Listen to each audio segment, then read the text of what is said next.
I am at the DNA Learning Center, and as I mentioned, we have an educational mission, and it ranges from those high school students you saw earlier all the way up to what I actually spend a lot of time on is faculty development.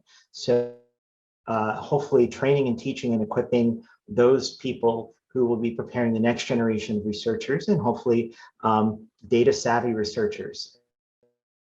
So at the Learning Center, we have somewhere in the order of, even though we're just one small building on campus, somewhere in the order of 500,000 students we think we have exposure to via our web channels, via hands-on kits, via things that we do in person, and obviously increasingly virtual, and through partners and other centers that have reused a lot of our products and educational materials.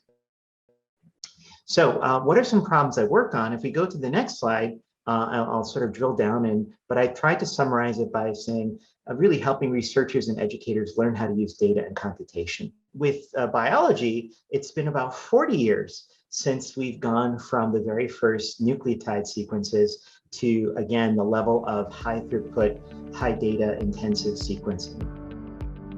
This problem isn't limited to undergraduate education. In this other paper that we did, we saw that when we asked faculty, in this case, NSF-funded researchers across Biodirectorate, what were their biggest needs? What did they feel was full? All of the top needs were about data and training in data. The first two are training in integration of multiple data types and training on data management. So it was, you know, compared to infrastructure needs, which are also important. It's not about buying people's new computers or giving them Amazon cloud credits. Yes, they need those things, but it's actually about making sure they have the skills to effectively use them and get the most out of the research. So how do we fix this? And I'll give you three quick little things that will orient the conversation that comes. And these slides are really just a conversation starter. So one of the first ones, as mentioned earlier, is involved in this project and still am, CyVerse, which is NSF-funded cyber infrastructure resources. So this represents over $100 million investment of NSF into providing a space where researchers could really do data-driven, data-intensive science, and maybe we'll get into some of the practicals. I think I have at least one slide on that.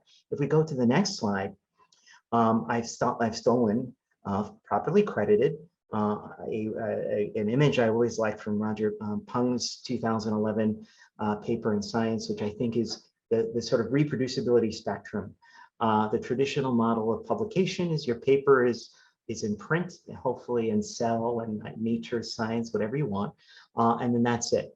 But I think what we increasingly think about is a publication being a living document in the sense that it is also including the code and the data, and it's executable. And so this idea of full replication.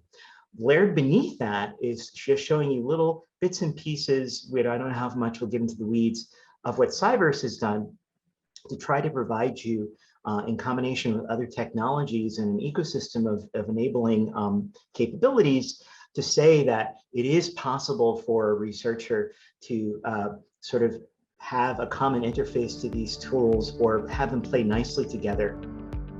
Unfortunately, it's still not very common at even the graduate level that people walk into their first lab having all of that computational training behind them. FAIR principles are principles, and they say nothing about how to implement them. And there are a lot of people who do know how to implement, but you may not know them, or you may not know what that looks like for your lab. So that's where something like FASEB data works, and data salons and your scientific societies who are used to your type of data, whatever your type of data is, can provide you what are the metadata standards that a biochemist working in this area should be using. What are the metadata standards that a microscopist doing cryo-EM should be worried about? And so there are solutions out there, and working together, it's not, all the information's out on the internet, right? But that's not helpful.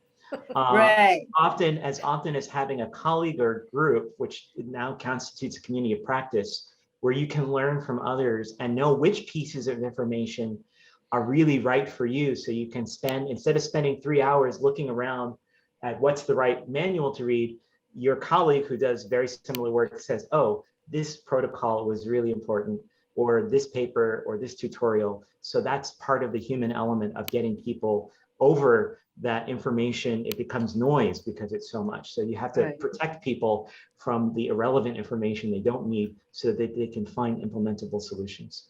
And I think Jason answered that so marvelously. Like, we have these FAIR principles, but it's not clear how to implement those in practice. So Sun-Young, what you're saying is, have some kind of onboarding process. The challenge there at an institutional level is that there are so many different departments and colleges and laboratories and people doing different kinds of research that you can't just say do FAIR, because it's not clear to the, pick researcher X how to do that in their particular circumstance, right? The metadata isn't the same in every laboratory, and even within a lab, the metadata is not the same. And so that's where, we're hoping with FASEB that we can work with the member societies and the researchers in their kind of disciplinary area to figure out how do we implement FAIR practices and care practices in a laboratory, in a research group.